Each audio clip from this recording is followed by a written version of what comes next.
Hi, thanks for stopping by my YouTube video. I'm Yvonne from Pree Designs. Today I'm just going to show you a couple of different ways of using our Stampin' Up! Brusho Crystal Colour.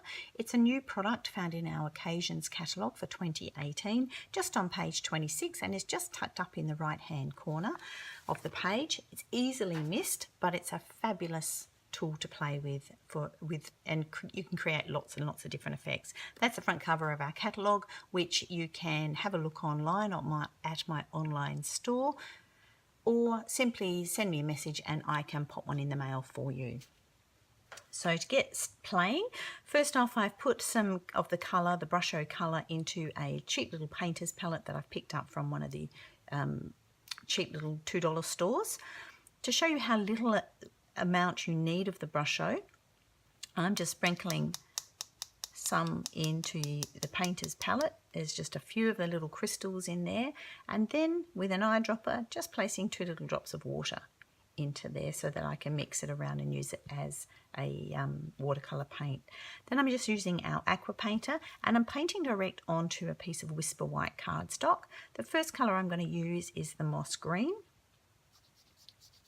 and that just shows you how easily it takes to the Whisper White cardstock. You can make it as dark or as light as you wish, depending on what overall effect you want your finished product. The next colour is the orange, which I'll just give it a little mix because that's the one I've just made up. And then putting it straight to the paper again. I've made these quite light in the colour, but you can just keep adding a little bit more. Just be careful with our Whisper White cardstock. It doesn't like a lot of water or it will buckle. The next colour I'm picking up is our red, which is a beautiful, vibrant colour. But again, depending on how many crystals you put onto your palette and how much water, depends on the depth of colour that you'll achieve.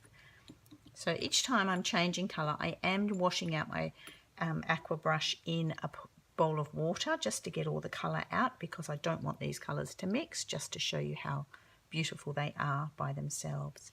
Then here's the Parisian blue, a lovely blue tone. And then the final colour that I'm going to show you is the yellow. Just make sure I've got all the blue out of that one.